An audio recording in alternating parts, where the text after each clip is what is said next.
Hello everyone, welcome to Nightmare Nexus. I'm here to take you on a journey tonight. I know many of you use these videos to relax or fall asleep. So before we begin, hit that like button and subscribe to Nightmare Nexus. Also, let me know in the comments where are you from and what time are you watching this.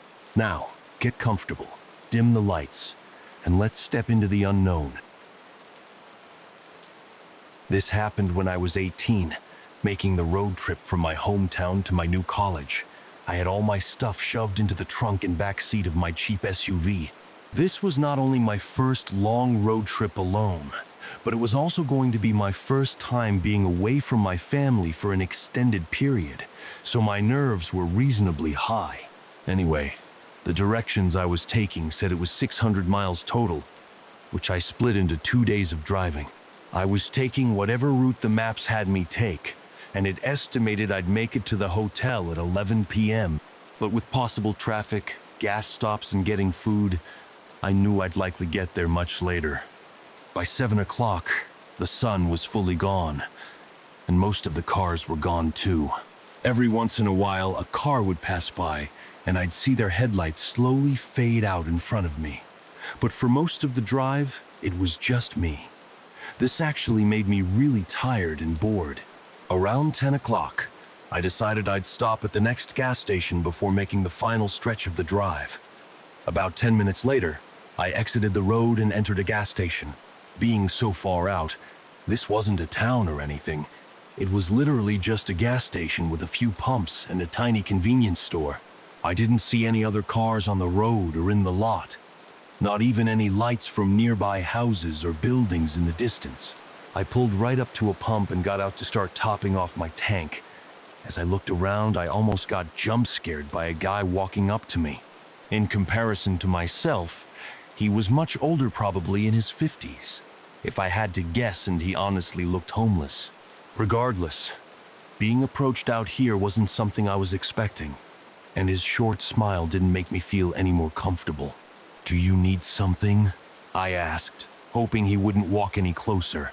The man stopped a few feet from my car and looked around almost cautiously before responding, "Take the exit back onto the highway."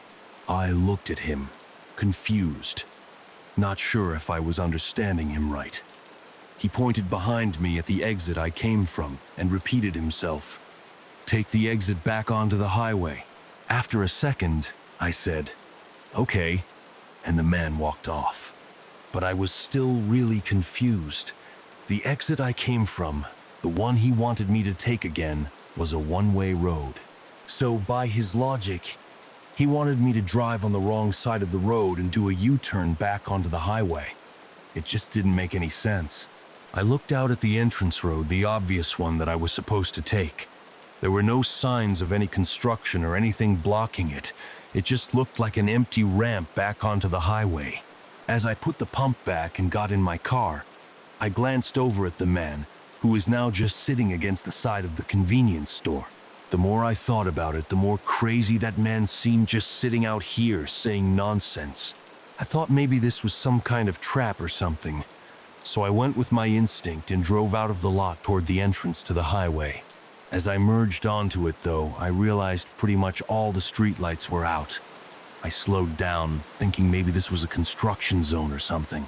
I kept my eyes focused on the road directly ahead, making sure to be cautious of anything.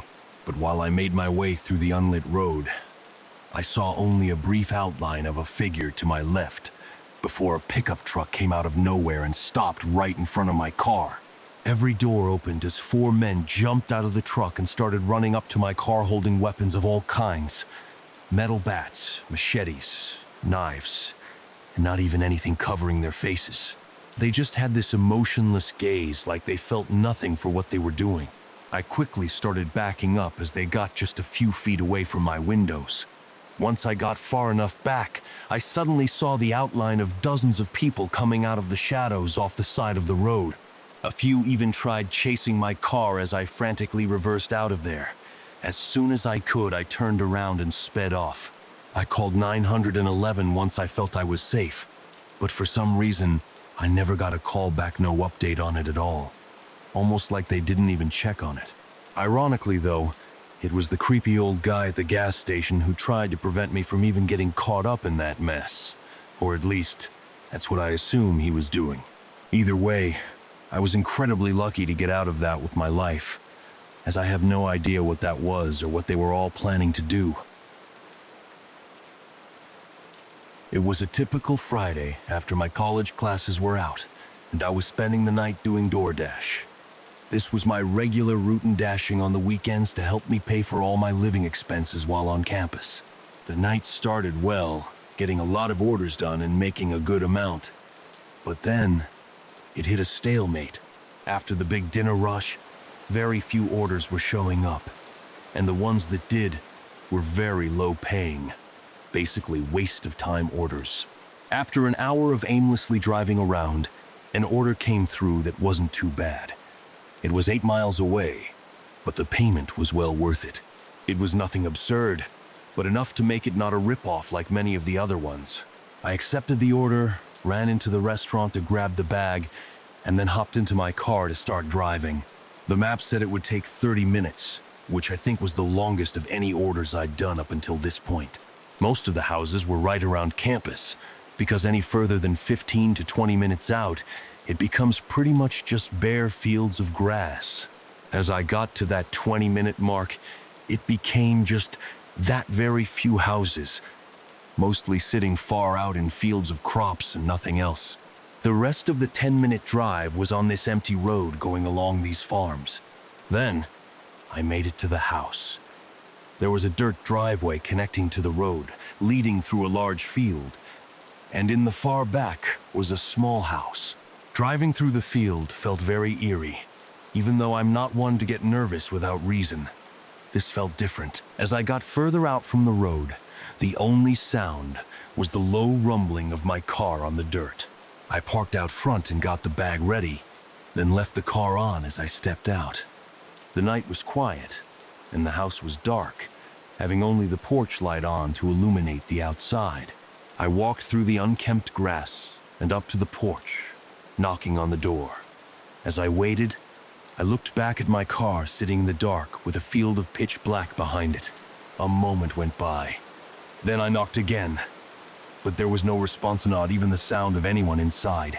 It didn't take long for me to realize the strangeness of the situation, no lights on in the windows, and noticing how decayed the house looked up close. The only thing that made me think it couldn't be abandoned was that I had an order for this address and the porch light was on. I looked at the light, thinking, why would that be the only light? But by some odd chance, I happened to recognize the top portion of the casing, having a cheap solar battery. It was just an automatic light that charges during the day and turns on in the evening, meaning nobody had to be here to turn it on. Just as I was piecing this all together, though, I heard a rumbling sound behind me. I turned, seeing a car driving down the dirt path and coming up right behind my car. I stood there and stared at their headlights until a man stepped out. I yelled from the porch, asking if this was his order, but he didn't reply. He just stood right next to his car and didn't move or speak. I felt my adrenaline spike as I began realizing how horrible the situation likely was. The silence of the night only reminded me that there was nobody here to help. I was stuck in the middle of a field between an empty house and a stranger. In a split second, instinctual reaction, I dropped the bag and sprinted off the porch, running behind the house and straight into the field of grass. I looked back, seeing the man coming up behind me. Frantically, I continued running, and the further out I got, the thicker and taller the grass became until it was covering all views of direction. By then, I knew the guy had no chance of following me. I slowed down, catching my breath as I carefully moved through the crops and tried to be quiet in case the man was still trying to find me.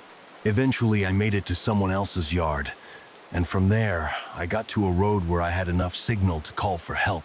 The police picked me up and went to check on my car, but of course, the man was gone by then. I was surprised, though, because my car hadn't been looted, and the bag of food was still on the porch of the abandoned house.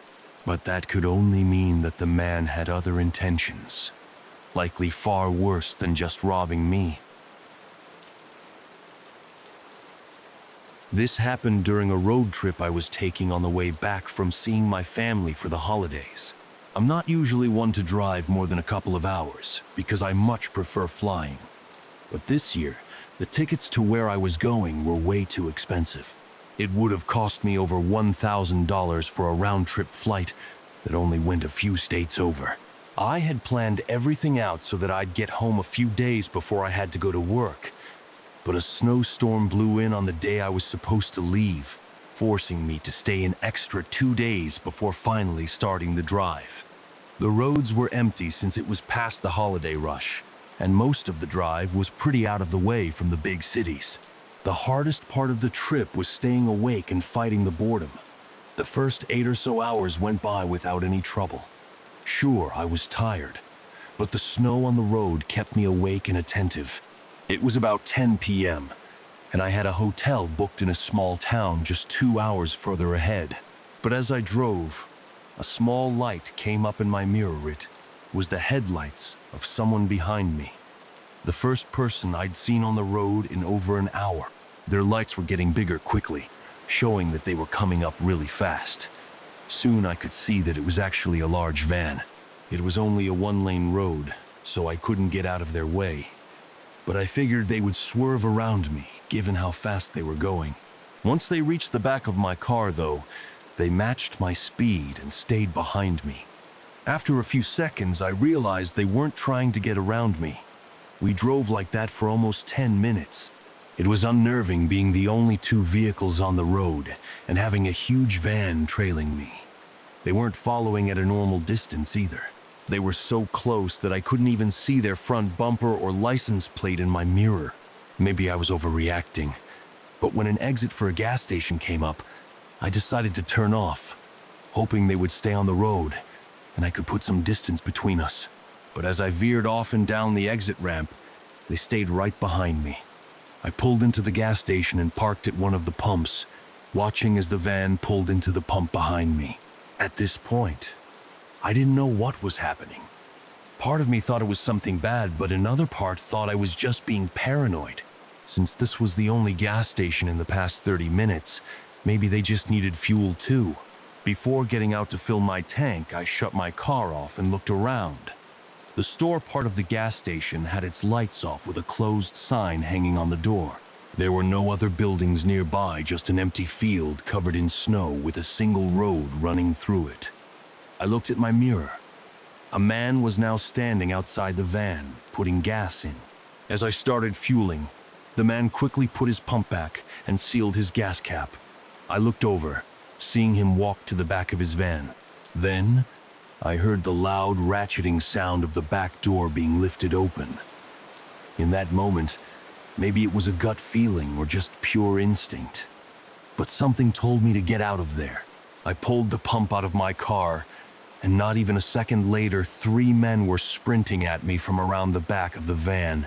I dropped the pump and quickly got in my car, locking the doors just as one of them grabbed the handle and tried to rip it open.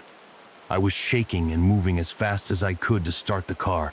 All 3 of them went around, trying each door, but then immediately sprinted back to their van before I could even pull away.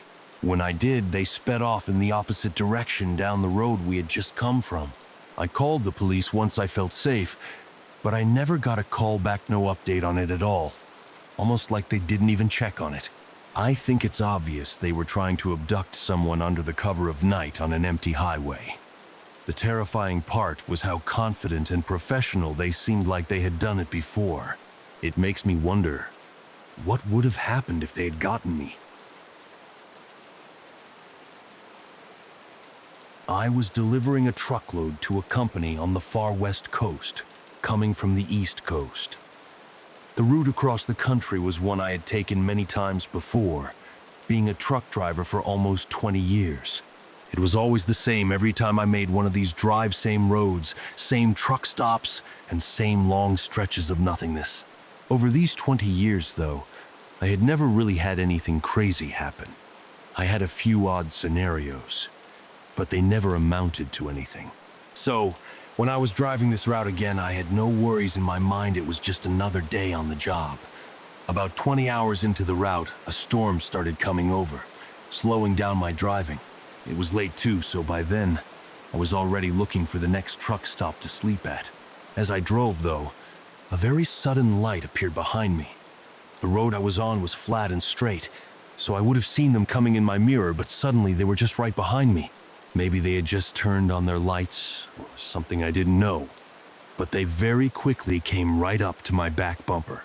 I kept my eyes on them until they got so close that they were completely covered by the trailer. All I could see were their headlights reflecting off the back.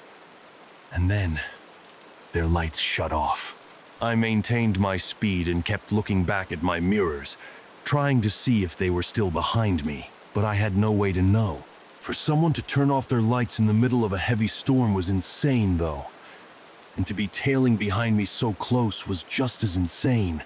Thankfully, a sign showed a truck stop was only 5 miles ahead, so at least I knew I was close to getting away from whatever this was.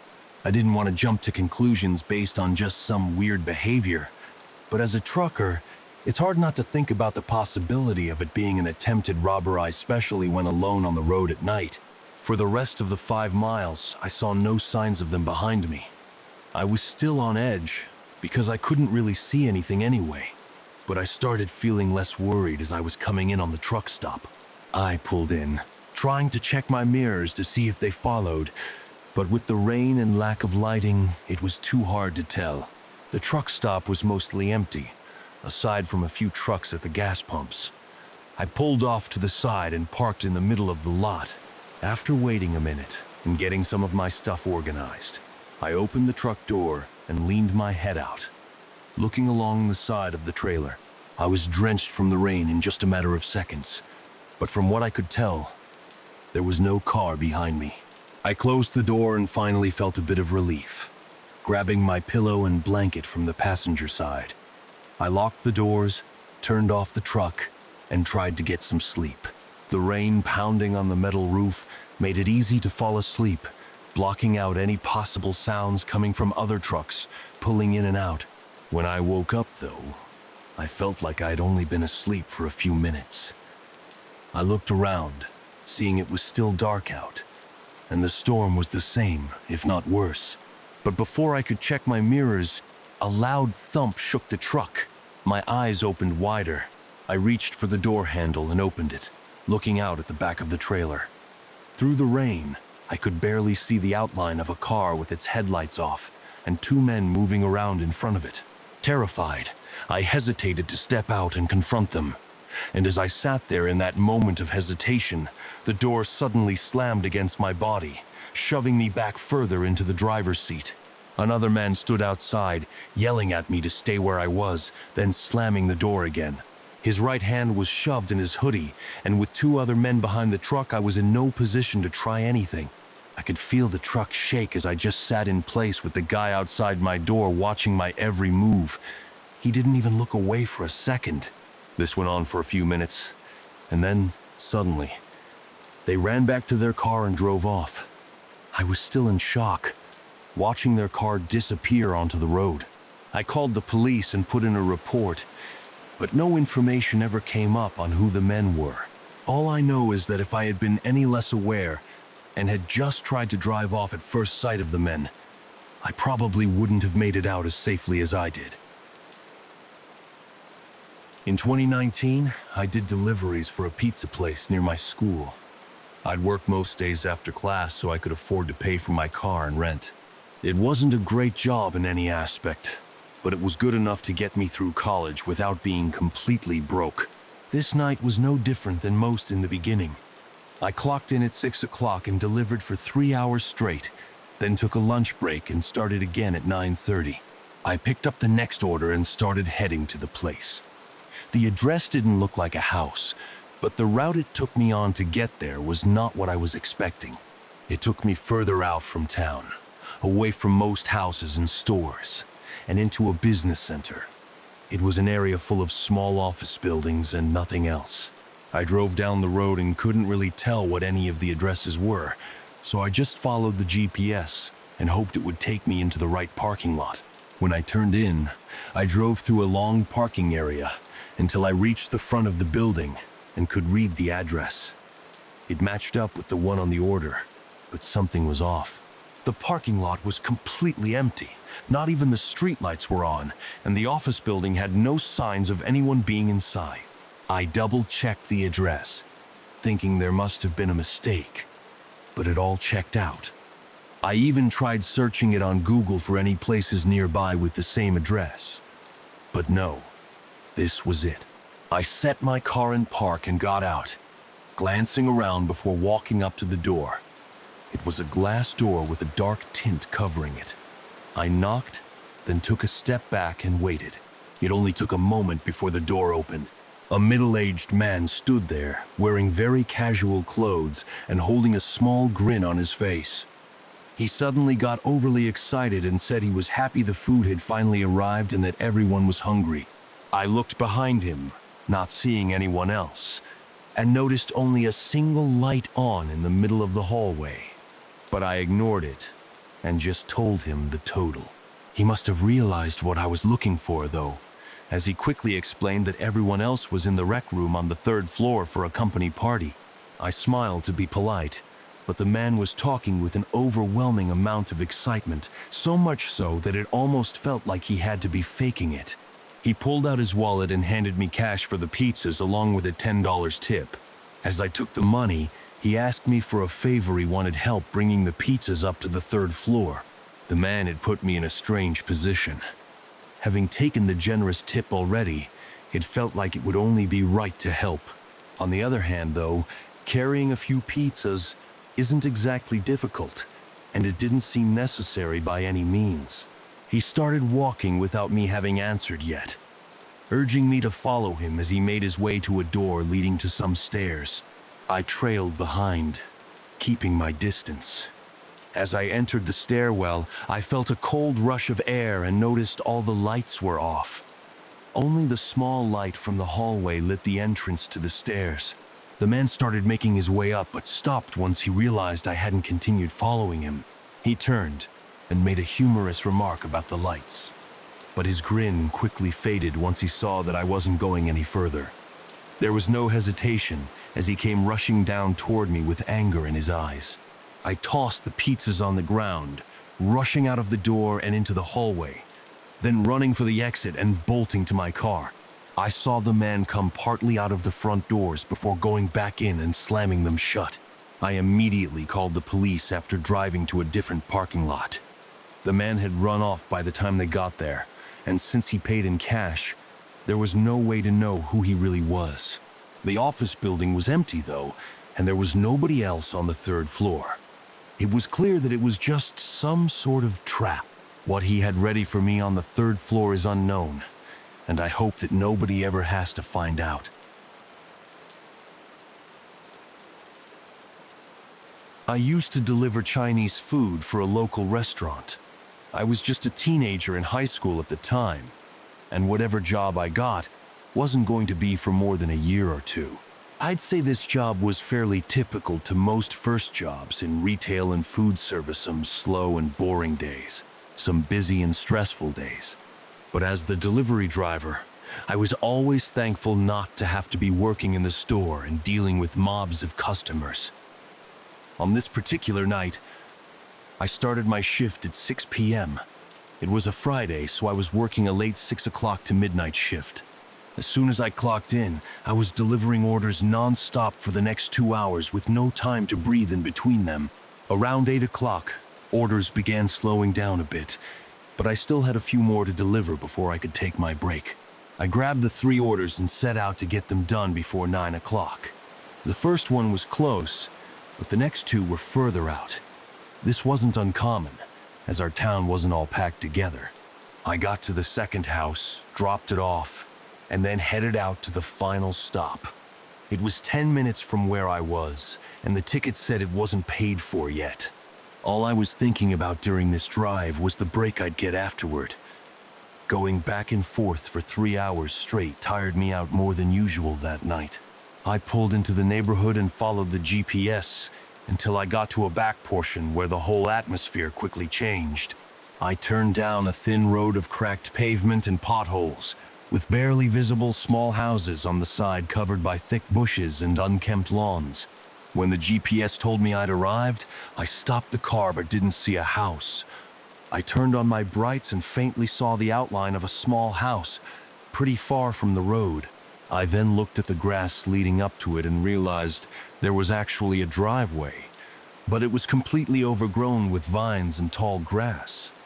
I would never have noticed it if I hadn't seen the house first. Knowing I couldn't drive on it, I put the car in park, got out with the bag, and began walking through the overgrown path. The walk felt eerie. I couldn't believe how awful the driveway was, and I couldn't imagine anyone letting it get to this point. As I got closer, I could see more of the house. It was very small, almost like a trailer home, and in just as bad condition as the driveway. Vines were growing over the windows, and bushes covered every inch of the decaying home. As I made my way up to the front door, I knew something was wrong. I felt it in my gut. But I was just some kid with a first job scared to lose it, so I felt obligated to do my job and deliver the order. I pushed my bad feelings aside and knocked on the door. Right away, I heard footsteps coming up to the door. It opened, revealing a young lady behind it. At first, in the dim lighting, she looked normal, and I felt relieved. But within seconds, I realized how out of place she looked compared to the house. She was well dressed and well groomed, which made no sense given the state of the home. Before I could process this, she opened the screen door and in a creepily calm tone said, "Come in." Everything clicked in that moment. My instinct screamed at me to leave. I stumbled back a few steps, turned, and just as I started to walk away, I heard a loud thud from the side of the house. I looked over and saw two men sprinting out from behind the house, charging straight toward me. I dropped everything and ran. The thick grass and vines slowed me down, but I pushed through with everything I had. As I reached the end of the driveway, I tripped over something and fell hard to the ground. I scrambled to my feet, hearing their footsteps closing in on me. I couldn't even look back, I just ran straight to my car. The moment I got in, the men stopped chasing me and disappeared back into the shadows. My whole body was shaking as I turned the car around and sped away. I called my boss immediately. To my relief, he told me to call the police and not worry about the order. Looking back, I was lucky to have gotten away. The police investigated, but nobody was ever found. The property I had been at was actually state-owned, and the no trespassing sign at the entrance had been pulled down and tossed into the tall grass. Their intentions are unknown, but the most obvious possibility is likely the correct one. I had some spare time this night, and having chugged a few coffees earlier, I figured I'd use this energy to go out and make some money. I was delivering for DoorDash, cruising on the highway to my next delivery. It was super late. The roads were empty, and the night was very peaceful, basically every delivery driver's dream. On my way there, though, my phone started buzzing. It was the customer calling me, but before I had a chance to answer, they hung up. Since it only rang for a couple of seconds, I thought it must have been an accident. Just in case, I redialed their number. It rang for a while, but they didn't answer. I shook my head and blew it off, not thinking about it for the rest of the drive. I got off the highway and drove into the neighborhood. It was a very regular street with average houses. When I got up to the house my delivery was for, I parked right in the driveway and started walking up to their porch. As I was setting down the bag, I noticed that the front door was cracked open. I wasn't sure if it was meant for me or not, so I lightly knocked on the door and called out that I was dropping off their food. As soon as I did, I heard a somewhat disturbing sound come from down the hallway. It was a muffled thump that almost mimicked my knocking, like someone was banging on a door. A bit shaken, I opened the front door wider and called out again. I wasn't sure what to say, so I just repeated myself, saying that I was delivering their food. A few quiet moments went by. Then I heard a door open from the back of the house. A man came around the corner. He looked distressed and bothered, but I couldn't tell if it was because of me or something else. The guy walked down the hall and right up to the doorway I was in. not saying a word as he started to reach for the bag. That's when I heard those thumps again from down the hallway. I looked past him in confusion. He turned and looked as well, then quickly turned back and stared at me. Recognizing that I had heard it too, I carefully asked, "Is everything okay?"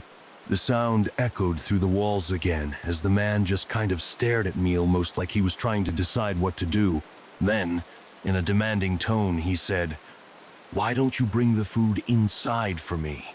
Nervously, I picked up the bag but quickly realized how terrible of an idea that was. I felt threatened, like I had to follow him. But I also had a feeling that if I did, I wouldn't be making it out of there. In my hesitation, the guy's face showed that he was even more bothered, angry even. He then reached out, grabbed the food right from my hands, and slammed the door in my face. Stunned, I stood there and listened as his footsteps went down the hallway, and the thumping stopped. I couldn't do anything else at this point, so I hurried off the porch and got back into my car. I ended my DoorDash shift after that one, and ended up reporting the really disturbing scenario to the police. I think what made me report it was that the man tried to get me to go inside his house. If not for that, I might have brushed it off. Unfortunately, though, police informed me hours later that the man declined that anyone else was there and refused their request to search his home.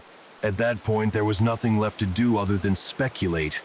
I believe there was something truly horrible going on in there, and he was possibly ready to do the same to me.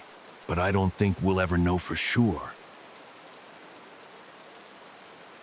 I was driving back from a friend's house who lives an hour away.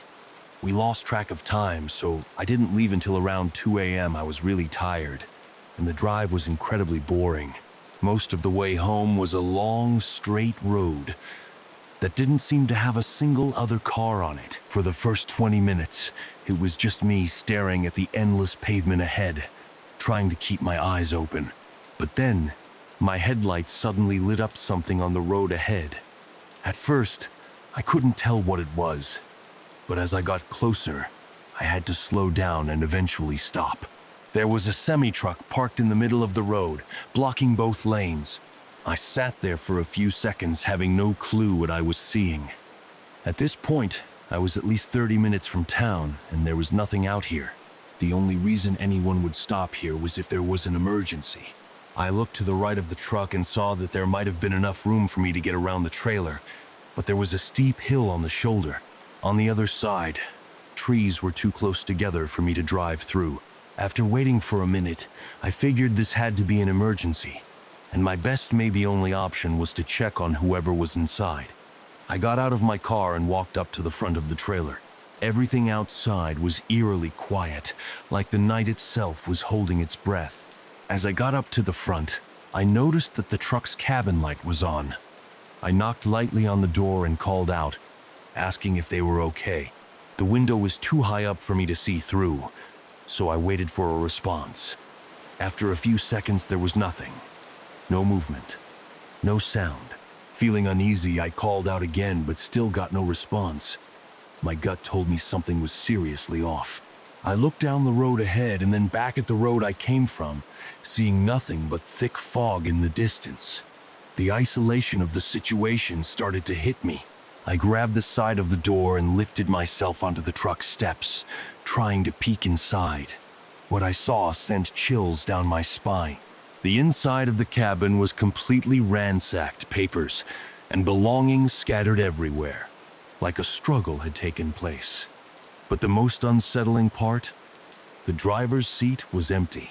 Then, I noticed something even worse. The passenger door on the other side of the truck was wide open. I immediately stepped down and backed away.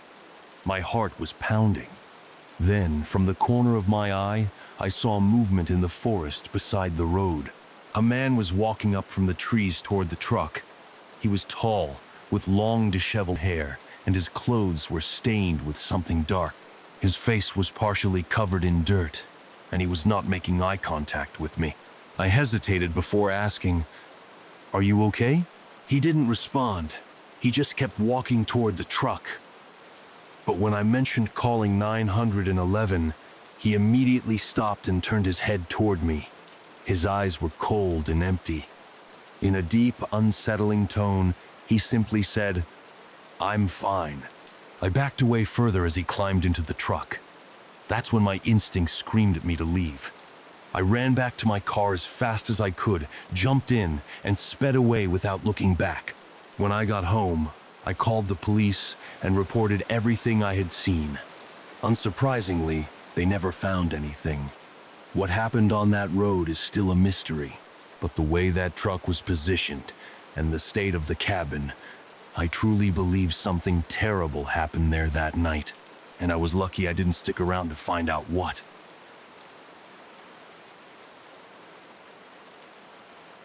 I work for my dad at his small construction business. He runs a yard and warehouse full of materials, as well as managing job sites where the workers are stationed. Since I was only 17 at the time, my job was basically to be the errand boy. I'd drive materials back and forth and pick up anything that was needed. Depending on the job, some materials needed to be there before workers arrived so they could get started right away in the morning. So every once in a while, during busy weeks, I had to start work really early, like 2 o'clock or 3 a.m., to make sure everything was dropped off on time. Obviously, this was only during the summer when I didn't have school, so I really had no excuse for not being able to work. I actually liked doing the deliveries early because it was calm, and I didn't have to deal with anyone telling me what to do. On this particular day, I arrived at the warehouse at 3 a.m., loaded up the truck, and started making my way to the job site. It was a repair job on an old, maybe even abandoned, building at the edge of town. When I got there, I saw a truck parked right outside with its lights off, and it didn't look like anyone was nearby. It was way too early for anyone to be working, so I wasn't expecting to see any vehicles. I parked and got out, walking up to it and realizing it wasn't one of our company vehicles. The windows were tinted, and I couldn't see inside, feeling a little weird about it. I pulled out my phone and called my dad. It rang for a minute and then went to voicemail. Figuring it was probably just a worker's personal truck left there overnight, I went back to my truck and started unloading the materials. It took about an hour. As I was getting back in to leave, I looked in my rearview mirror and suddenly saw the truck's lights turn on. My heart started racing. Someone had been sitting inside the whole time. I stopped on the side of the road, watching as the truck started to back out.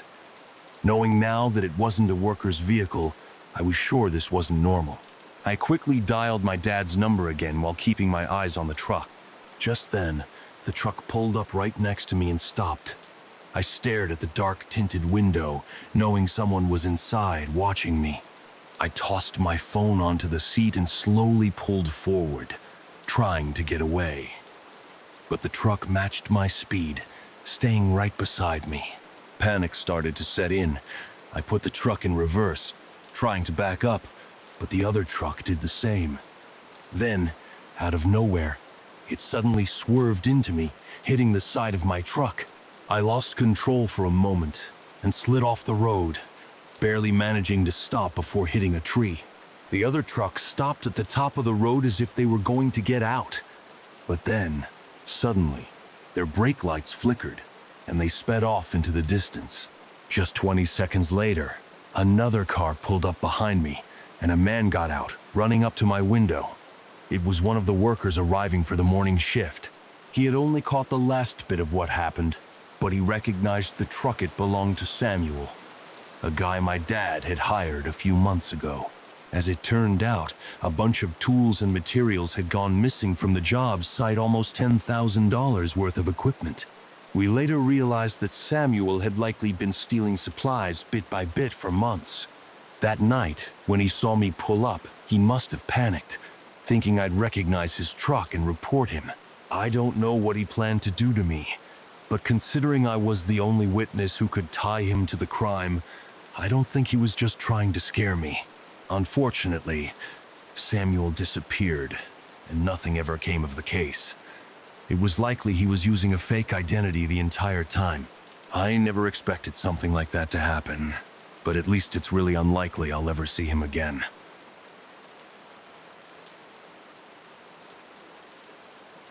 I'm a local truck driver for a common grocery store in our city. This means I stay within a 50-mile radius, driving between the warehouse and several stores every day to deliver pallets of groceries. I don't have to make any drives longer than 2 hours, so I always get to go home at a reasonable time rather than sleeping at truck stops like long-haul truckers. This day was pretty average, going between a few stores, delivering pallets, and then finally reaching my last stop around 9 p.m. It took about half an hour for the store workers to unload my trailer, and then I was good to head back to the warehouse and turn in for the night.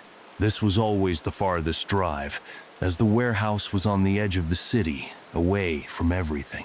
An hour into the drive, about 15 minutes away from my destination, I pulled into a gas station to fuel up, as I had been running on empty for a while. I went into the diesel section and started pumping gas while leaning against the truck, waiting. That's when I noticed a group standing near a parked pickup truck on the other side of the gas station. They were the only ones there, but they kept eyeing me and my truck. It was odd, but I figured they were just waiting for me to leave so they could do something stupid without any bystanders around. Once my truck was full, I put the pump back and got in to drive out of the gas station.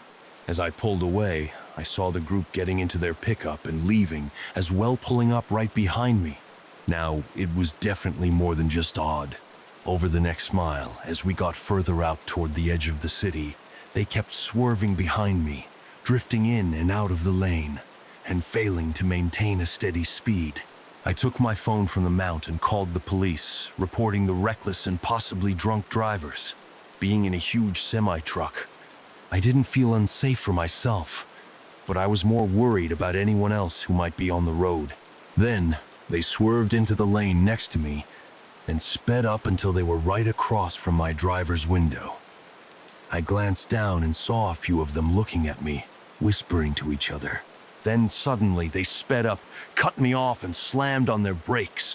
I barely stopped in time, my truck screeching to a halt just inches from their bumper. Before I could react, all 4 doors swung open, and 4 men ran toward my truck trying to open the doors. I immediately threw the truck into reverse, trying to put some distance between us, but I was running out of room. My only choices were to either drive off the road, which might have caused my trailer to tip over, or ram through their pickup truck. I chose the latter. I stepped on the gas and plowed straight through their truck. The 4 men ran off the road just before I hit it. After about 30 seconds, I was long gone. By the time I reached the warehouse, the police had already arrived at the scene. They found their abandoned truck on the side of the road, and the group of men standing nearby. The officers later told me that they were intoxicated, but refused to explain what they were trying to do. Whatever their intentions were, I know for a fact that if I had hesitated for even a moment, they would have gotten into my truck. And what would have happened next is something I'd rather not think about. I worked at Papa John's for a couple of years at the end of high school and the beginning of college. It was a pretty standard job, and I usually didn't mind it, but every once in a while I'd get a delivery that made me question why I even worked there. One night, I was scheduled for a closing shift, which meant I had to take any orders that came in before we shut everything down. At around 11:45 p.m., one last order came through for delivery. Normally, we didn't take orders this late, but it was paid for already, so my manager told me to take it. The address was way out on the edge of town, almost at the start of the woods. I had never delivered to this area before, but I figured it was just some rural house. I put the pizza in the insulated bag, grabbed my keys, and started driving. As I got closer, the houses became fewer and fewer until they completely stopped. Now, it was just an empty road surrounded by trees. I kept checking my GPS, thinking maybe I had entered the wrong address, but no, I was going the right way. The road eventually turned into a narrow dirt path, barely wide enough for my car. The deeper I went, the more uneasy I started to feel. After what felt like forever, I finally saw the house. It was a small old cabin, barely lit by a single porch light. The windows were dark, and there were no signs of movement inside. I parked the car, took a deep breath, and stepped out. As soon as I did, the woods around me went completely silent. No wind, no animals, nothing. Just pure, unsettling silence. I made my way to the porch and knocked on the door. No answer. I knocked again, louder this time. Still nothing. I turned to leave, but as I did, I heard a noise coming from the back of the house. It sounded like footsteps crunching through the leaves. I froze. My heart started pounding. Then, suddenly, the porch light flickered and turned off. At this point, every part of my brain was telling me to run, so I did. I sprinted back to my car, yanked the door open, and jumped inside. Just as I locked the doors, I saw movement in my rearview mirror. A dark figure stood at the tree line, watching me.